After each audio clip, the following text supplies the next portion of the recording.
I'm praying that this nightmare comes to an end because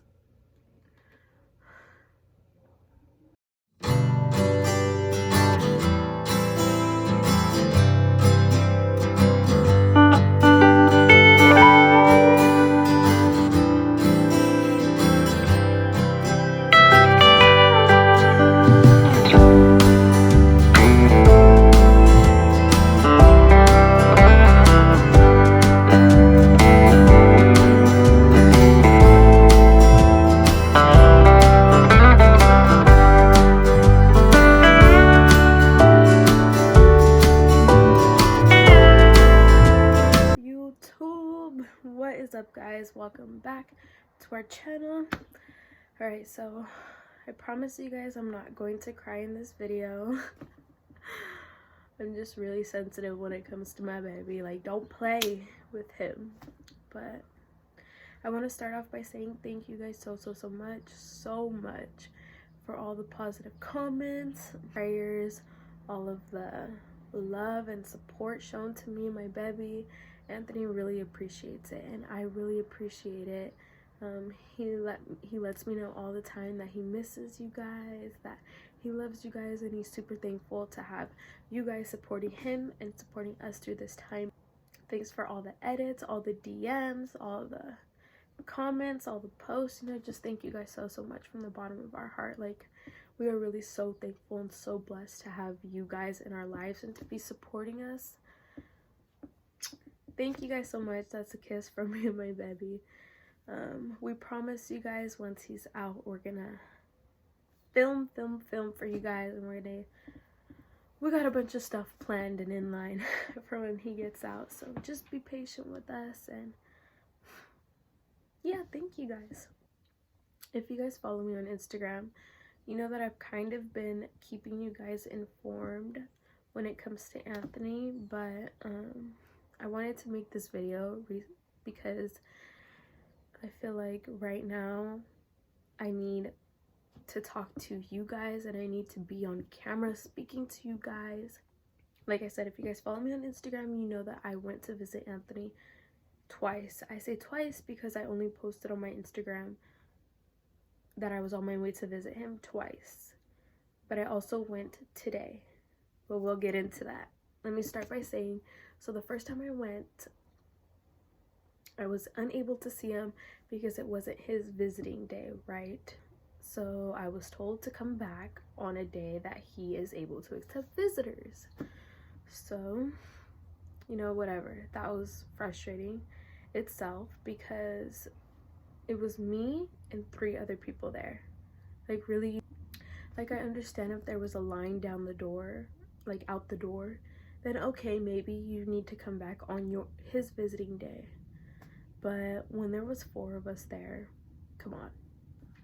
But whatever, I was still like, okay, maybe this is just something they have to do. Like, they can't make an exception for me. So it's like, whatever. Frustrating, but I'm going home. So then I went home. This was like 2 weeks ago. And then let him know, obviously, that I was going to surprise him. The first time I went out, it was to surprise him. So I let him know that I was going to surprise him, and I went to visit him, but I was told that it wasn't his day to accept visitors. And he was like, honestly, it's okay. Like, I don't really care. I didn't want you to see me anyways because I don't want to see you, and then it's like I have to go back to my cell and you get to leave, and you can't leave without me. Like, we can't go home together. I would rather you see me on the day that we're able to go home together and I'm able to be free. So I was like, you know what? That makes so much more sense. Like, I'm not even gonna come try to visit him anymore because I feel like I just want to see him on the day that I can actually have him. And it's not like his sentence was for like a year or like a really long time. I mean, or else I would have wanted to go see him like often. He got 60 days. 60 days too many, but also it's only 60 days. So I was like, you know what? You're right. But then he ran out of all his minutes to talk on the phone. He's given 300 minutes to talk on the phone, right? but his time ran out on Sunday. This past Sunday we just had it, and they're not renewing his minutes until February 7th. So that's some time. You know, we did know that they were gonna run out because we talk on the phone like 4 times a day for like 15 minutes each time.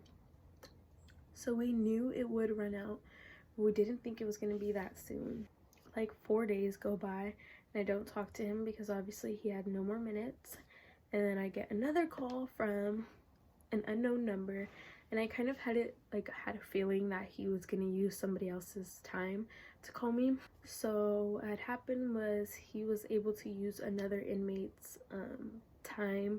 This inmate had 300 minutes, right? I don't know what the story was. He had like no family, or he had nobody to put money on his line.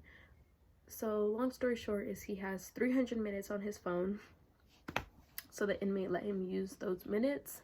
So I went and I put money for that inmate's phone, and at this point he was just like catching me up on everything because it had been like 4 days since we talked, and he was just saying like how sick he is. Everybody's really sick, and he said that there's a virus going around, but he wasn't sure what it was, and he just did not feel good at all. He did not sound good at all, and he had said that he was seen by a nurse like real quick.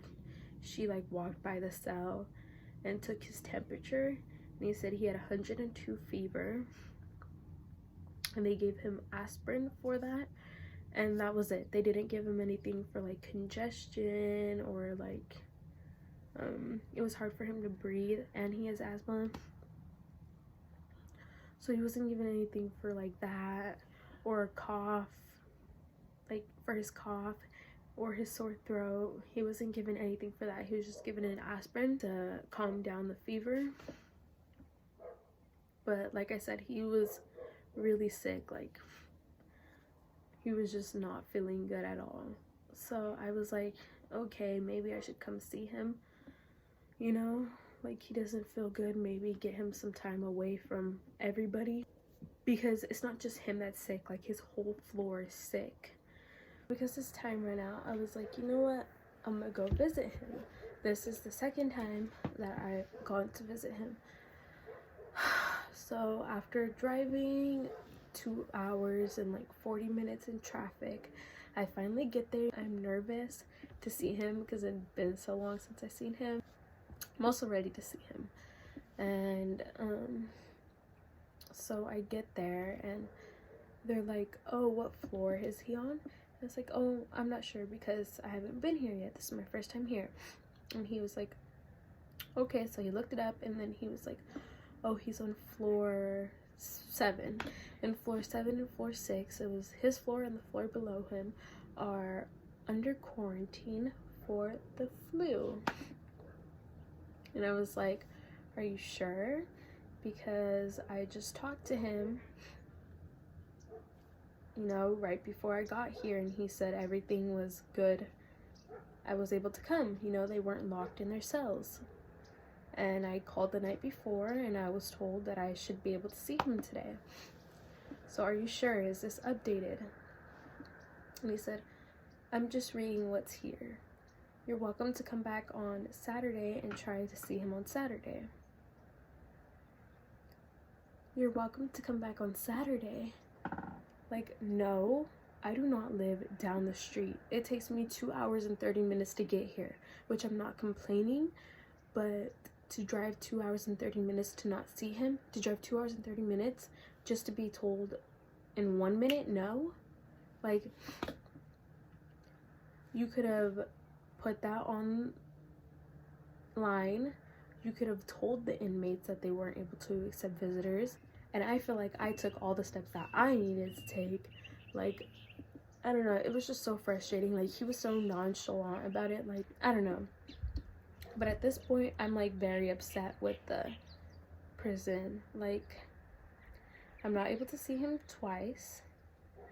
He is super sick, very sick, and nobody has seen him. And now you're like saying, oh, you're welcome to come back and try again. Like, just the most annoying thing ever. So I still haven't heard from him, and it's been 2 days. Today was the 3rd day that I went to go see him, and like I said, I was told no once again.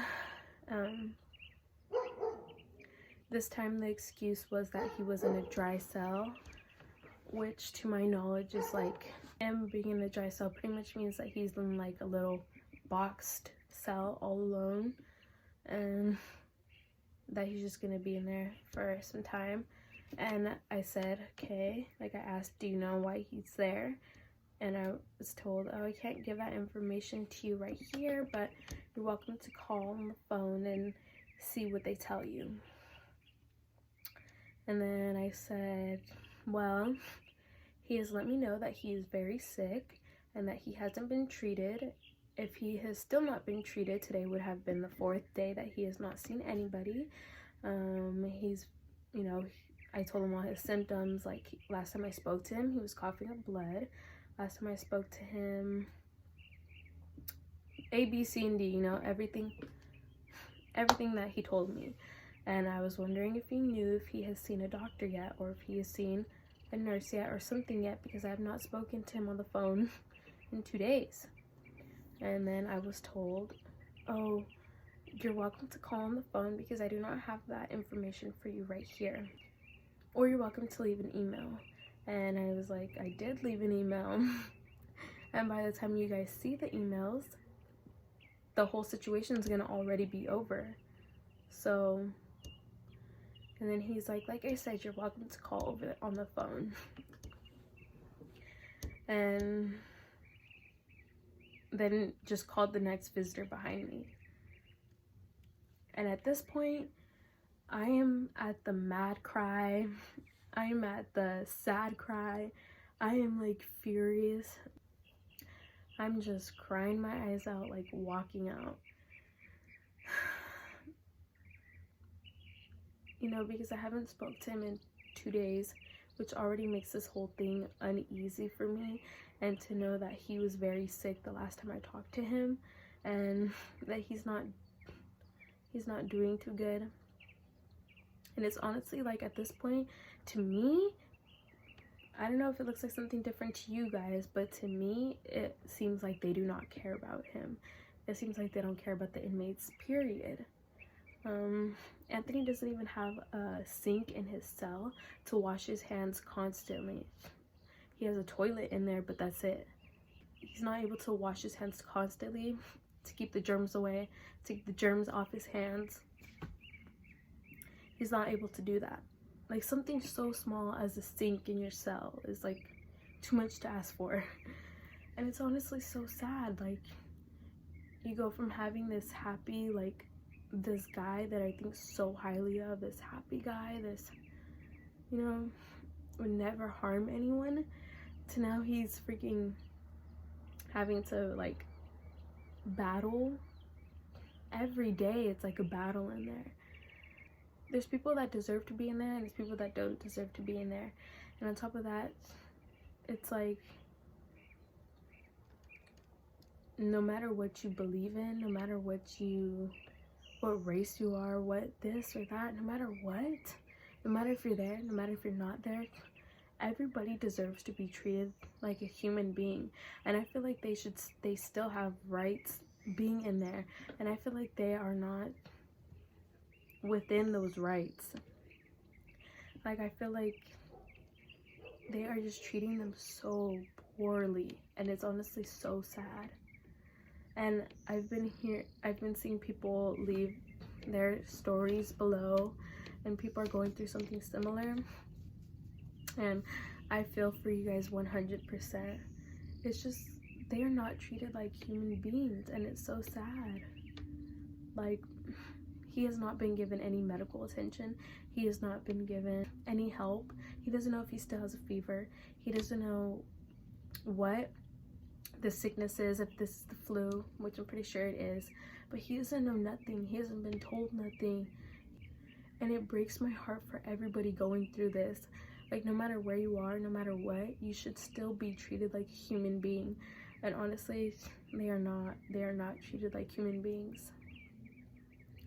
And Anthony is just really going through it right now, and I'm starting to get emotional. But you guys, most of us have that one person that, you know, we hold closer to our heart, the one person that we just want to protect no matter what, the one person that we would do anything for, and he is that one person for me. And it is the most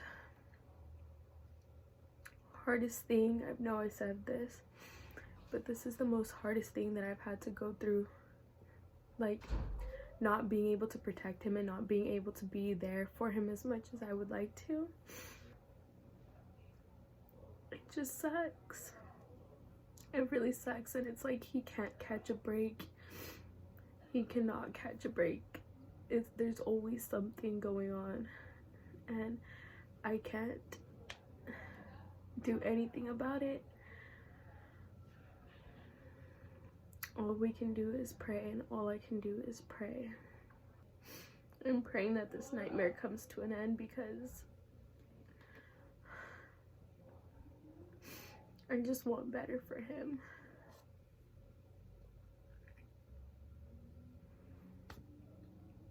I'm sorry. I wanted you guys to be updated because you guys are going through this with us. I don't really know much information besides the fact that he is in like this dry cell or whatever, and I think that it's maybe because he has the flu and they're isolating him because they don't want to keep spreading it or whatever. I ask that you guys keep Anthony in your prayers, and that you guys keep everybody going through something similar in your prayers. And I just want things to be, you know, I just want things to be handled the way that they should be handled. He will be out soon, and I know God is watching over him, and everything is gonna go back to normal. Maybe even better than before, stronger than before. But the next video you see will probably be me picking up my baby. But if you guys follow me on Instagram, I will be sure to keep you guys updated there. And of course, please, please, please go show Anthony love on his Instagram. This is his Instagram, and this is my Instagram. But just follow him, don't follow me. Like I said, I can't thank you guys enough. And I love you guys so much, and thank you for the endless support. I hope you guys have a good day. And yes, we will be back with another video. Of course, if you are new to our channel, please be sure to hit that subscribe button and join us in our adventures. I love you guys. We will be back with another video. So peace.